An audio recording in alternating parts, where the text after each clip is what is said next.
다 같이 기도하겠습니다. 사랑하는 하나님 아버지 감사합니다. 오늘도 우리에게 예배를 주시고 주님 앞에 나아갈 길을 열어주시며 특별히 아버지 우리가 또 이렇게 주님의 말씀을 통하여 생명을 얻으니 하나님 감사합니다. 우리는 그저 주님 앞에 받기만 하는 자요, 주님 하나님 앞에 드릴 수 있는 아무것도 없는 불가능한 자임을 오늘 다시 깨달으며 다시 한번 염치 없이 우리 하나님의 그 예수 그리스도의 십자가의 은혜로 아버지 붙듭니다. 주여 불쌍히 여겨주시옵시고 사랑하시고 우리를 긍휼히 여기사 우리를 구원하여 주시옵소서. 오늘도 감사함을 주 예수님 이름으로 기도드렸사옵나이다. 아멘. 주보 좀 주셔주세요. 축복합니다. 안녕하셨어요. 일주일 동안 또 우리 새로운 모습도 보이시고 감사합니다. 하나님께서 제 얼굴 보러 오는 것이 아니라 하나님 앞으로 나오신 줄 믿습니다. 어려울 때 우리는 늘 하나님을 찾습니다. 어려울 때 하나님을 이름을 부르고 어려울 때 우리는 기도를 하게 되죠. 그 모든 것이 다 하나님의 은혜입니다. 그러므로 우리가 배부르다 평안하다 할 때 조심하라 하는 말씀이 바로 그 경고의 말씀이라는 것입니다. 여러분, 그래서 우리에게 삶 가운데 어려움이 있을 때 하나님께 감사하는 자 되기를 축복합니다. 그때 하나님의 영광과 하나님의 그 능력이 여러분을 살릴 줄 믿습니다. 자, 오늘 말씀은 우리 지난주에 조금 길어서 다시 한번 이렇게 보기로 했는데 하나님께서 또 열심히 제가 성령님 저한테 또 엄청 많은 걸 또 주시더라고요. 그래서 오늘도 어떻게 될지 모르겠어요. 또 빨리빨리 해서 오늘 성찬식까지 있어서 좀 빨리 진행할 테니까 잘 들어주시기 바랍니다. 자, 오늘 본문은 지난주에 보았던 예수님의 첫 사역 직전에 받으신 바로 광야 시험입니다. 우리가 지난주에 공부했던 말씀을 다시 한번 복습합니다. 첫 번째, 예수님이 광야로 가서 받은 시험은 예수님께서 직접 스스로 하신 것이 아니라 어떻게 된 것입니까? 바로 성령의 인도에 의한 것이다라는 것입니다. 이것은 하나님께서 예수님을 시험받게 하셨다라는 것이죠. 이것은 우리 성도들에게 아주 중요한 점인데 우리는 우리 마음에 드는 대로 행동하죠. 신앙도 내가 마음에 동하면 예배도 드리고 찬양합니다. 그러나 이것은 세상에 더 큰 이익이 있다면 언제라도 우리가 하나님을 버리겠다라는 불신의 증거예요. 이런 걸 믿음이라고 하지는 않습니다. 또 아무리 내가 철저하게 신앙생활을 한다 하더라도 그것이 내 노력과 내 뜻이라면 그리고 내 인내로 이루어지는 거라면은 그것은 신앙이 아니라 내 아성이, 내 의와 나의 굳은 성벽이 되어버리고 마는 것입니다. 그래서 그 안에는 절대 누구도 받아들일 수 없는 나만의 신앙의 종교적 철옹성을 만들게 되는 거예요. 거기에는 하나님까지도 들어가지 못합니다.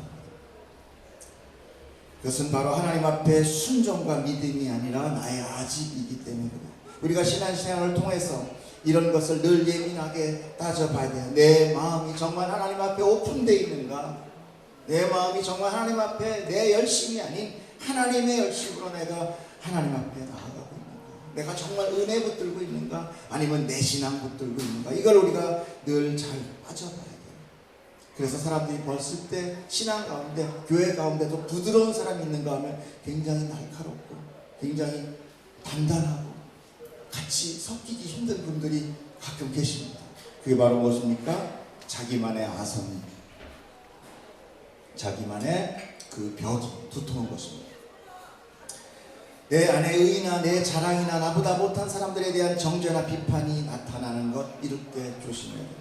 그것이 바로 그럴 때는 우리가 바로 그것을 다 내려놔야 되는 거죠. 차라리 믿음 없는 것 같이 차라리 죄인으로 여러분 드러나십시오. 그것이 여러분에게 오히려 더 큰 유익이 되는 것입니다.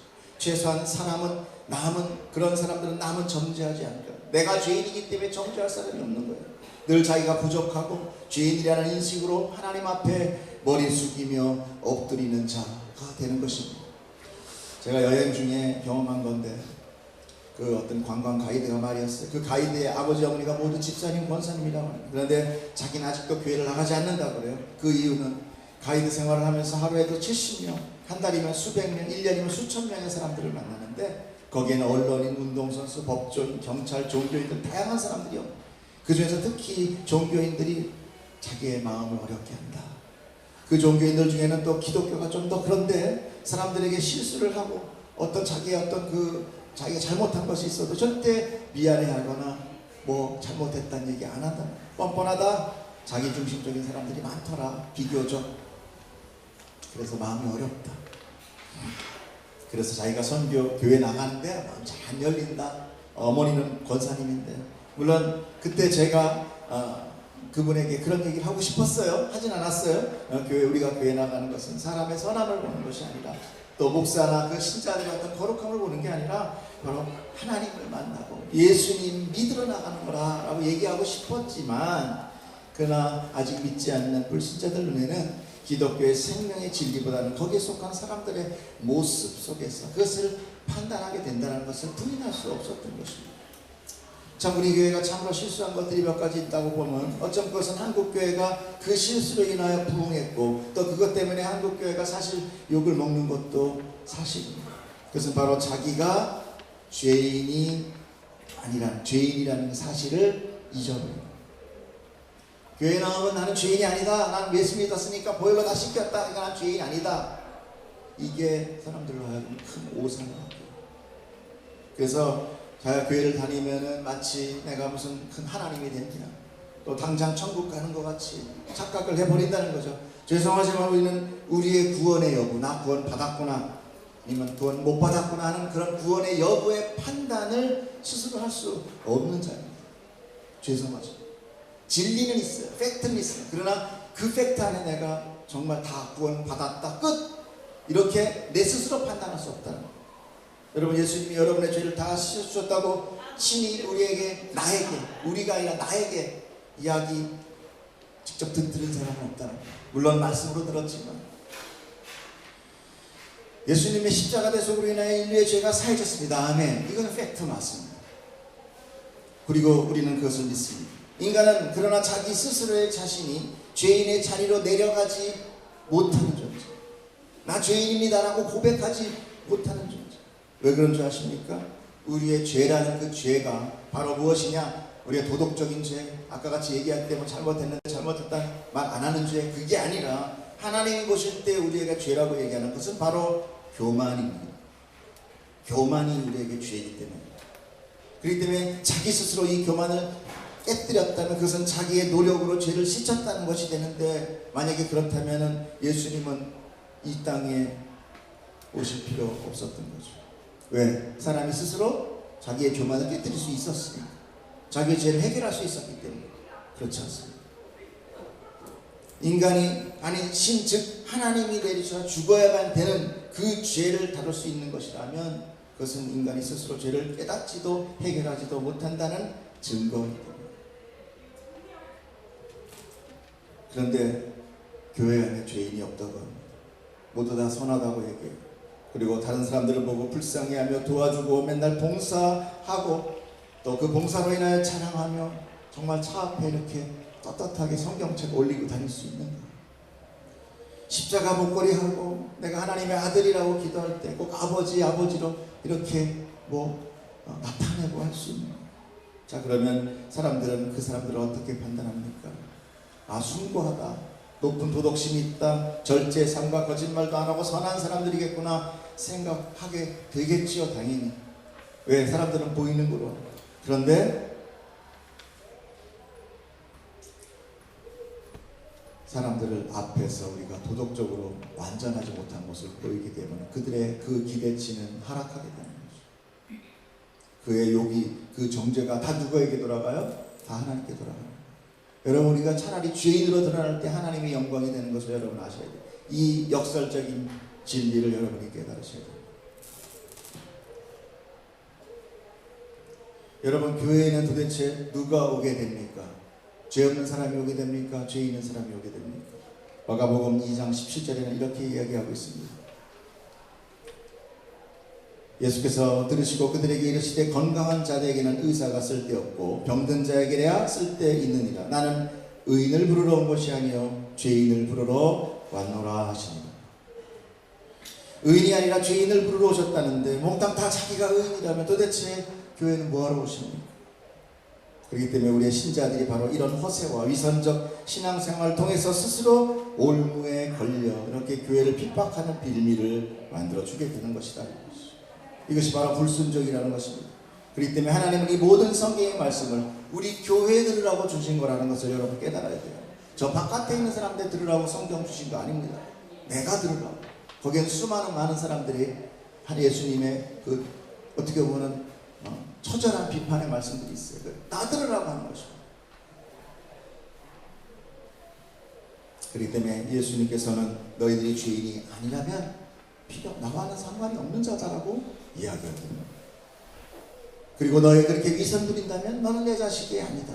이것이 바로 나더러 주여 주여 하는 자마다 다 천국에 들어갈 것이 아니다라고 말씀하신 것입니다. 마태복음 7장 21절에 나더러 주여 주여 하는 자마다 다 천국에 들어갈 것이 아니요 다만 하늘에 계신 내 아버지의 뜻대로 행하는 자라야 들어가리다. 할렐루야. 여러분 성경의 말씀 하나하나 우리가 사실 잘 알고 있는 그런 내용을 여러분 남에게 적용하지 말고 나에게 적용하기를 축복합니다. 아멘. 자, 그 다음에 두 번째, 예수님께서는 이 모든 시험을 완전한 순종을 통하여 하셨습니다. 바로 오늘 예수님께서 그 순종의 첫 본을 보여주고 계시는 것입니다. 그것이 바로 광야 시험입니다. 그래서 예수님께서는 광야 시험을 무엇으로 시작하셨다고 그래요? 금식하며 시작하셨다. 금식하며 받으신 이유가 바로 순종 때문에 그렇습니다. 금식은 뭐라고 그랬습니까? 우리 지난주에 내가 모든 먹을 것들 곡기를 끊고 즉 자기의 육적인 힘과 의지를 다 무시하고 내가 누구만 바라보겠다. 하나님의 말씀만 바라보고 나아가겠다. 나의 혈기, 나의 육체적인 모든 무시하고 나가는 거예요. 우리의 가장 큰 문제가 뭡니까? 바로 혈기입니다. 이 혈기 안에 무엇이 들어있습니까? 나의 자존심, 분노, 자기 방어, 저주, 비판 이런 것이 그 안에 마치 산소통 안에 압축이 꽉 돼 있는 것 같이 압축되어 있다가 순간 터져나오는 거죠. 그것이 바로 육적 힘입니다. 예수님께서는 그것을 아예 처음부터 죽이고 무시하고 시작하셨다는 것입니다. 왜? 예수님도 이제 육체를 가지셨기 때문이며 또한 우리의 모든 육체를 대신할 몸이기 때문에 그렇게 하신 것입니다. 예수님께서 죄가 있어서 그러신 것이 아닙니다.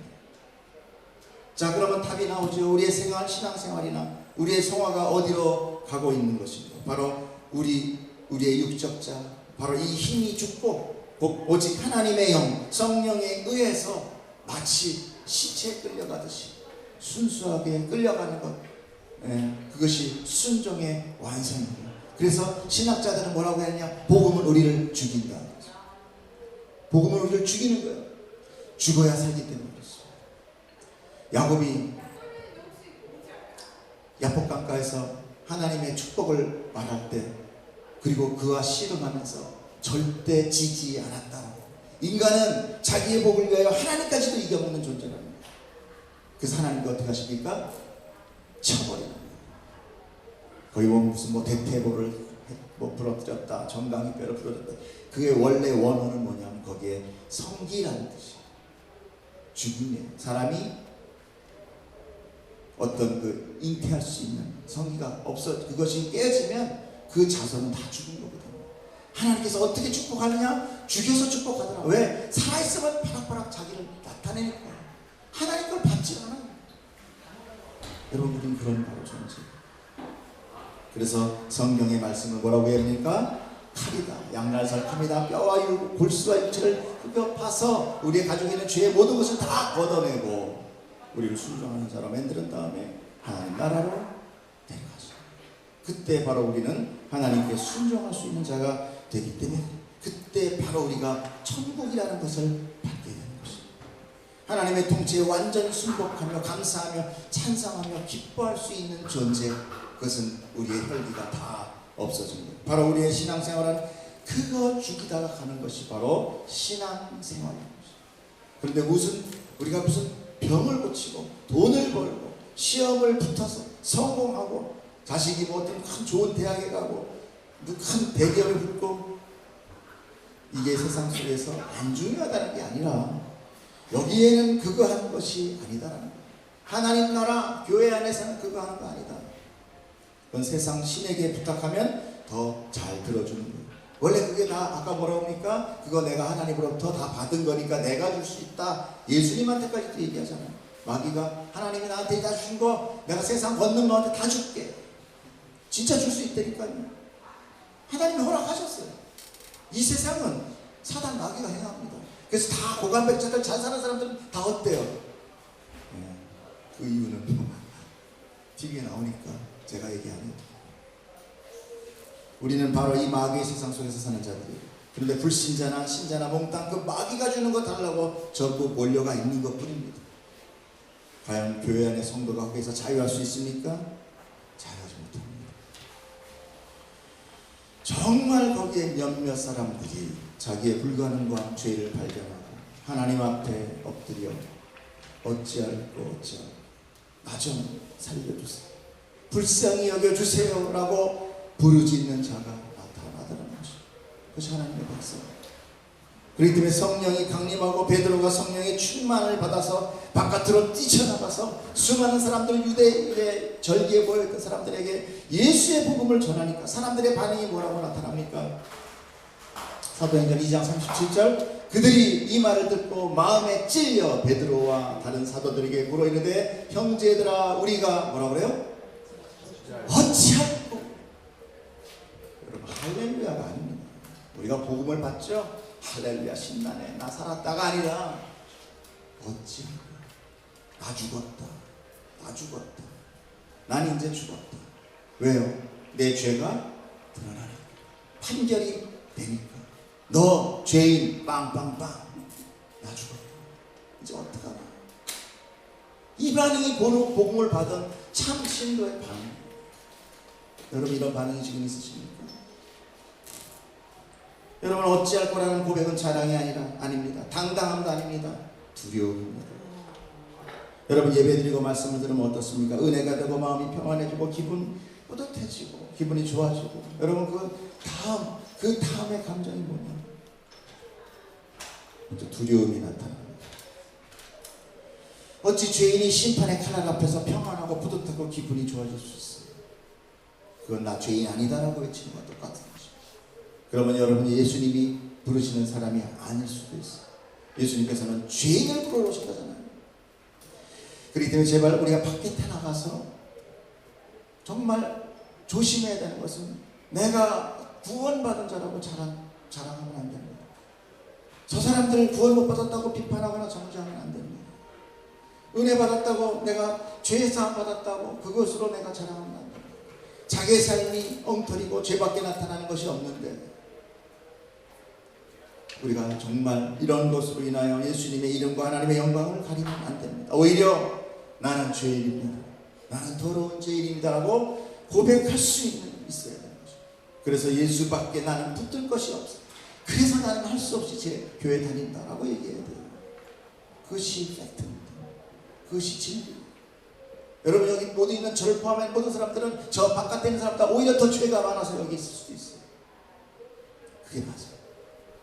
그래서 하나님이 우리 부르러 온 겁니다. 그래서 우리는 하나님께 감사하는 거예요. 근데 자꾸 내가 생각하는 소망 가지고 얘기하니까 감사할 거리가 없어. 내 몸이 이런데, 내 상황이 이런데, 돈도 없는데 뭘 감사해? 주냐 주시옵소서. 이렇게 되는 거죠. 주시옵소서. 쇠소리 내면서 아니 우리는 그냥 정말 하나님 앞에 감사할 수밖에 없어요. 은혜 아니면 절대 살 수 없어서 너무너무 무서워서 나는 하나님 은혜만 붙들고 갑니다. 여러분 이렇게만 고백하십시오. 그럼 절대 여러분 욕 안 먹습니다. 예수님 욕 안 해요. 여러분이 신앙을 가졌다면 먼저 봉사부터 하려고 하지 마십시오. 누군가를 도와준다는 것은 나는 저 사람보다 낫다는 거예요. 나는 저 사람보다 위에 있다는 거예요. 우리는 도움을 받는 존재이지 도와줄 수 있는 존재는 아니에요. 제가 뭐 봉사하지 마라, 사람 도와주지 마라가 아니라 교회만 딱 들어오면 뭐 이제 아직도 은혜도 뭔지 모르는데부터 봉사부터 하잖아요. 왜 교회가 도와주고 욕을 먹습니까? 제가 좀 험한 소리 할게요. 재수없게 그렇기 때문에 욕먹는 거예요.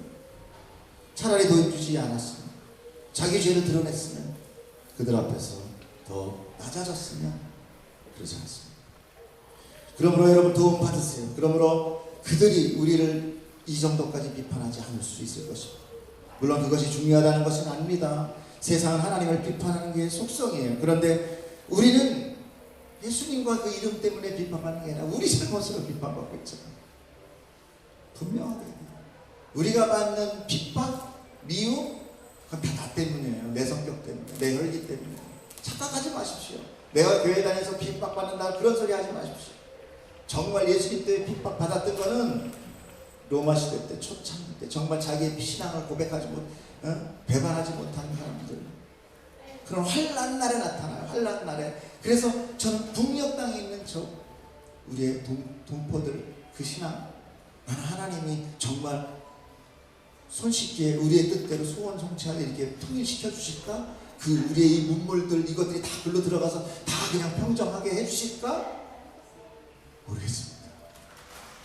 정말 우리의 신앙이 그들의 신앙보다 낫다고 여러분 우리 생각할 수 있습니까?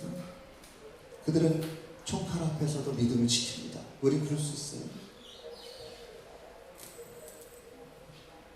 자, 우리 세 번째 보겠습니다. 예수님은 자신을 드러내지 않으셨어요.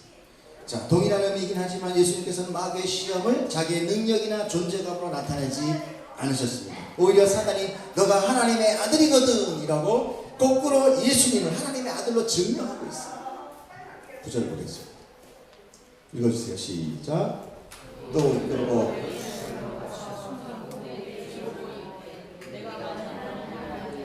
여기서 뛰어내리라. 그러나 예수님은 결코 자기의 신분으로 마귀를 대적하지 않으시고 오직 하나님의 말씀으로 물리치고 있는 것을 우리가 보게 돼요. 즉 하나님의 말씀 앞에 자기의 정체성을 나타내지 않고 있다는 거죠.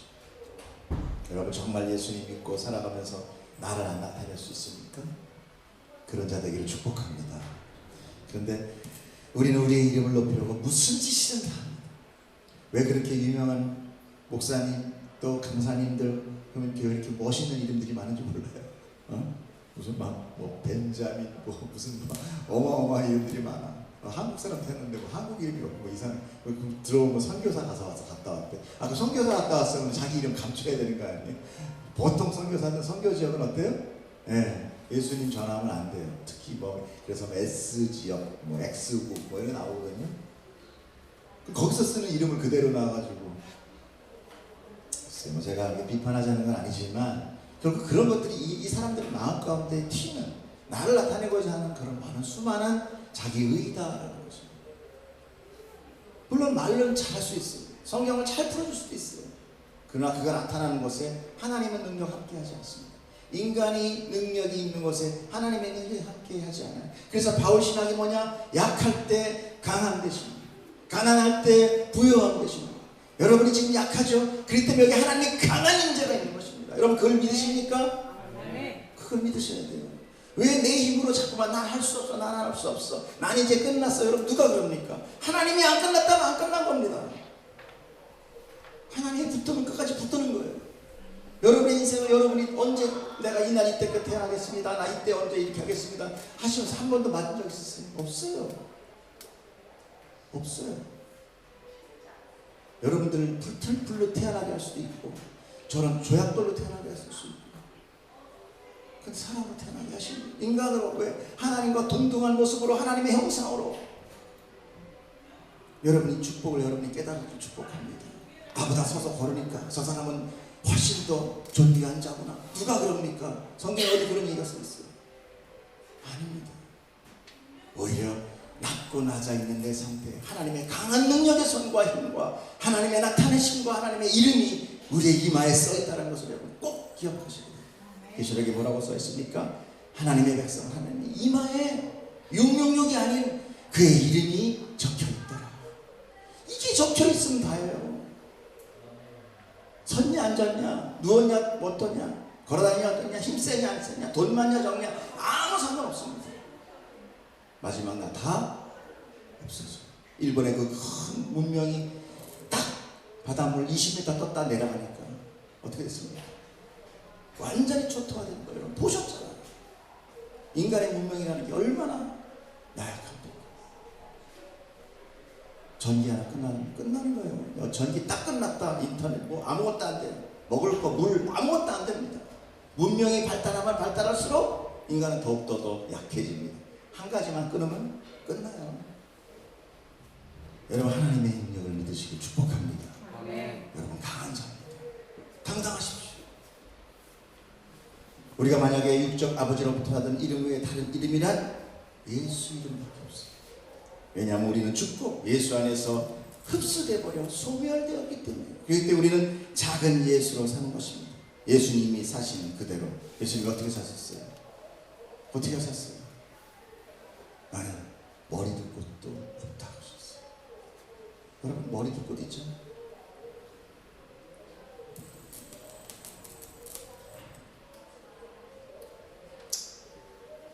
그렇게 예수님께서는 분명한 이스라엘 왕으로, 또한 만유의 왕으로 오셨지만 예수님은 자신의 권위나 능력이 아닌 오직 하나님의 말씀으로만 사단의 시험을 물리쳤던 것입니다.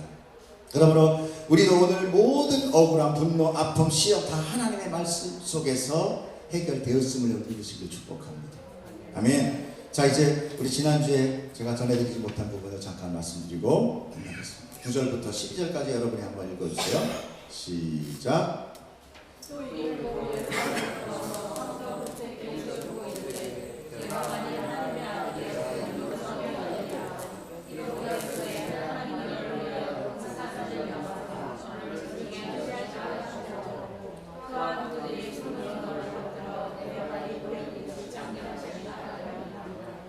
예수께서 대답하여 이르시되 주 너희 하나님을 시험하지 말라 하였느니라. 아멘. 오늘 이 사단의 유혹 속에서 우리가 눈여겨보아야 할 것이 바로 꼭대기라는 단어입니다. 많은 것들이 포함되어 있는 건데 아마 다른 것들은 다 들으셨을 거예요. 그렇기 때문에 제가 꼭대기라는 거에 대해서 초점을 갖습니다. 사단은 예수님을 이끌고 예루살렘으로 가서 성전 꼭대기에 세워 놓았습니다. 사단 마귀가 예수님을 막 데리고 여기저기 다녔다는 거예요. 마귀의 능력이 이 정도입니다. 사단의 능력이 저 정도인데 우리는 어떻겠습니까? 우리는 사단의 상대가 결코 되지 못합니다. 그리고 여기서 꼭대기라고 표현된 이 단어는 헬라어로 푸테리기온이라는 단어인데 그 단어는요, 날개라는 뜻에서 유래됩니다. 그래서 이 말을 세 가지로 표현하는데 그 첫째는 성전 바깥에 남쪽에 있는 주관하는 뜰이다 라고 하는 사람도 있고, 두 번째는 성전문 위에 가로지르는 임방이다 라는 얘기도 있고, 세 번째는 시편을 통하여 성전을 보호하는 장소다 라고 나옵니다. 시편을 한번 봐주세요.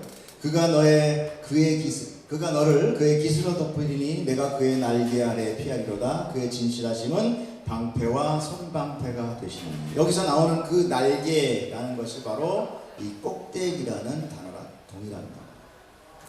즉 사단은 이 땅의 성전을 보호하는 장소에까지도 어떻게 해요? 들락하는 겁니다.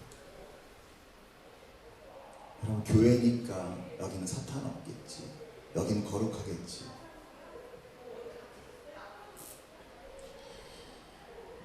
교회 안에 사단이 더 많아요. 그리고 그 사단이 능력도 발휘한다. 그러면 우리는 과연 어디로부터 보호를 받고 어디로부터 안전할 수 있겠습니까? 이 세상 어떤 거룩한 건물이나 어떤 종교 행위로도 결코 사단 마귀를 막거나 깨뜨릴 수 있지 못한다. 그렇기 때문에 모든 강대를 거룩한 곳이라고 해서 신발 벗고 화병 옮겨도 안 돼요. 제가 그때 그랬죠. 화병 여기서 여기로 옮겨도 난리가 난다.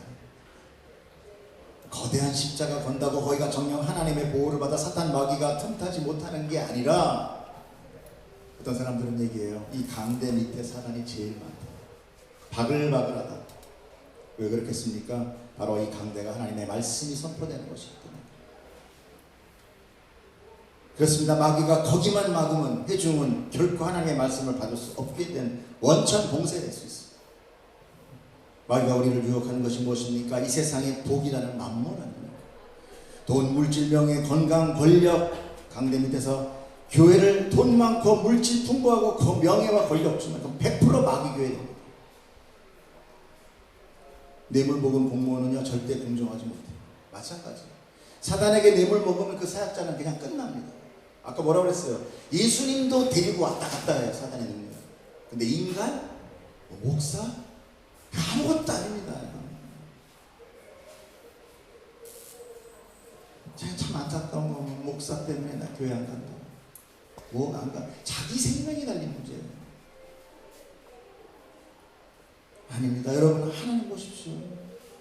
말씀 보십시오. 하나님 나에게 뭐라고 얘기하는지 그 소리에 여러분 예민하십시오. 뭐라고 말씀하십시오. 그 세밀한 음성에 귀 기울이세요. 목사가 무슨 얘기한다고 무슨 말한다고 그런 데 현혹되지 말고.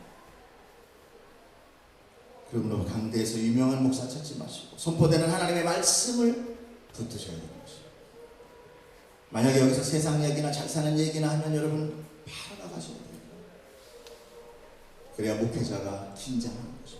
겉은 소리 못하는 거예요. 사단의 유혹에 넘어가지 않는 거예요. 다들 초창기 때 성도 한둘 있을 때는 열심히 하나님 말씀 가르치다가 많아지면 점점 이런 경우가 있어요. 그럴 수밖에 없어요. 인간이 뭐고 인간이 신은 아닙니다. 우리는 다 죄인인 거예요. 우리는 다 불가능한 존재입니다. 오늘 그 불가능한 죄인을 대신하여 예수님이 홀로 온몸으로 다 그 시험을 받으시며 오직 말씀으로 하나 사단의 유혹을 대적하시고 그러므로 그분은 우리의 저주를 대신 지실 수 있는 죄 없는 자로서 오늘 명실공히 메시아로서의 자격을 완전히 구비하게 되시고 바로 이 광야의 시험이 중요한 바로 원인이 바로 그것입니다. 그러므로 사단은 이제 완패로 끝나게 돼요. 사단이 왜 패배로 끝나게 됩니까? 사단을 누구라고 그랬어요? 마귀를 뭐라고 그랬습니까? 비방자, 고발자 그랬죠. 근데 하나님의 말씀으로 자기의 능력이 아니라 예수님의 권위와 예수님의 정체성이 아니라 오직 하나님의 말씀으로 대적하니까 하나님한테 고발할 거리가 아무것도 없는 거예요. 예수님이 거기 안 올라가고 내려왔다 그게가 아니라 말씀으로 대적했다는 게 중요한 거예요. 사단 마귀는 누구한테 고발하는 줄 아십니까? 하나님한테 고발해요. 욥기 읽어보셨죠? 어떻게 고발해요? 저 욥을 내가 한번 싹 시험하면 하나님 분명히 배반하고 떠나가고 이거 하나님한테 고발하잖아요. 하나님이 어떻게 사단이 어떻게 하나님의 허락을 받고 가요. 여러분 이거 하나님이 안 계실 거야. 나한테 이런 시험이 오면 하나님 살아 계시다는 겁니다. 그래서 세상은 이해할 수 없어요. 믿음 없이 절대 이해할 수 없습니다. 어떻게 이해가 됩니까? 마귀도 하나님이 다스리는 피조물이라는 것을 여러분 기억해야 돼요. 그러면 영적 전쟁이 뭡니까? 나와의 싸움이 영적 전쟁이에요. 내가 마귀 새끼입니다. 여러분 어디 가서 찾으려고 하지 마세요. 내가 마귀예요. 아담이 누굴 꾀해서 아담이 뭐가 됐습니까? 마귀의 추종자가 됐잖아요. 그 혈통은 다 마귀예요. 하나님께서 예수님이 오셔서 그 마귀의 혈통을 깨뜨리신 거예요. 그 싸움은 영적적인 싸움은 뭐냐? 나와의 싸움입니다. 내 혈기와의 싸움, 내 의와의 싸움. 아멘하기 힘드시죠? 그래도 아멘하실 겁니다. 괜찮아요. 아까 뭐라 했습니까? 죄인 부르러 오셨다잖아요. 그럼 내가 죄인인 거 맞아요. 주님 나 죄인 맞습니다. 그때 하나님 이리 와. 내 피로 모든 것을 발라주고 씻겨주시고 안아주시고 하나님 아들 만들어주시는 거야. 딸 만들어주시는 거야. 나 죄인 아니에요. 그래 그럼 잘 살아라.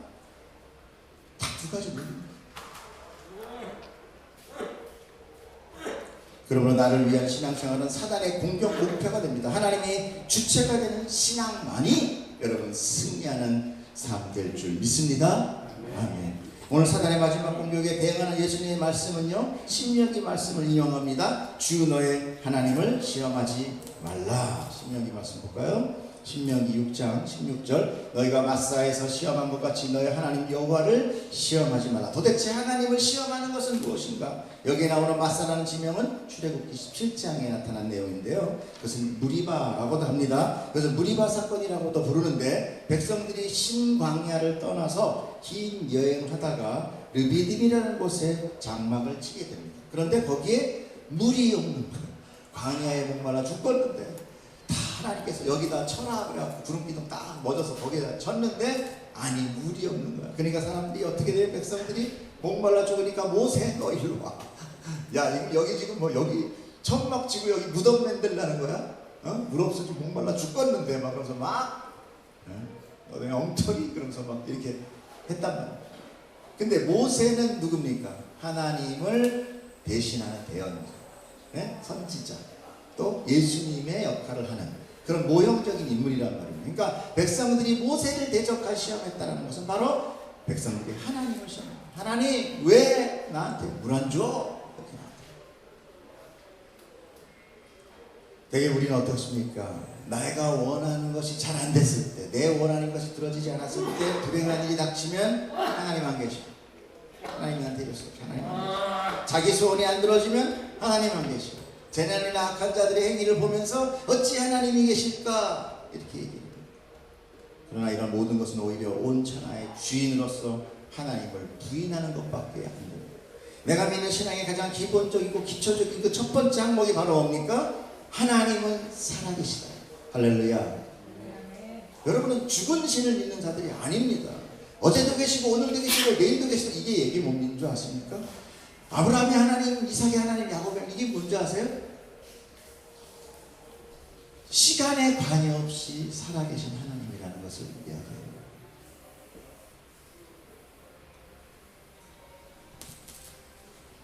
악인들의 악한 행위나 자연재해로 인해 사람들이 많이 죽고 다치는 건 안타깝죠. 하지만 그것이 하나님의 지금 통치의 대결입니다. 왜? 이 세상, 이 모든 것이 죄로 오염되어 있기 때문에. 제일 먼저 창세기에 나오잖아요.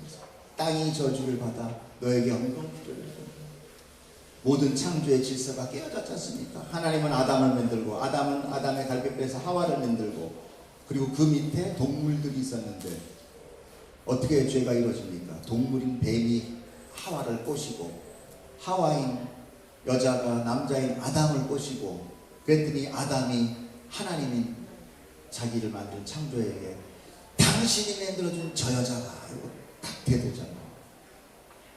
질서를 깨뜨리는 것입니다.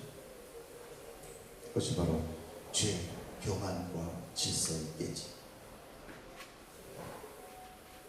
그러므로 하나님께서는 우리를 구원하기 위해 오히려 세상에 재난을 허락하시고 수많은 사람들의 목숨이 사라지는 것도 마다하니 있어요. 누굴 위하여? 자기 백성을 위하여.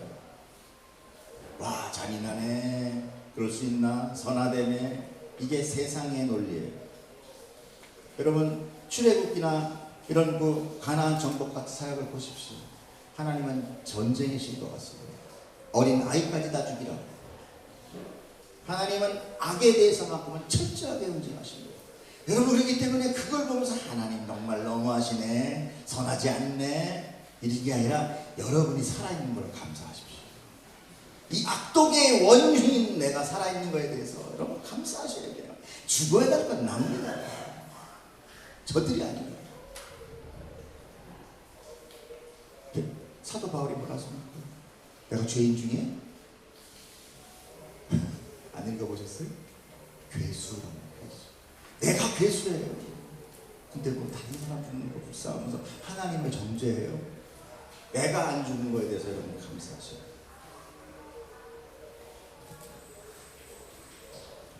우리가 회개하고 하나님 앞에 나아가지 못할 때 이 재난은 더욱더 극렬하게 나타날 수 있어요.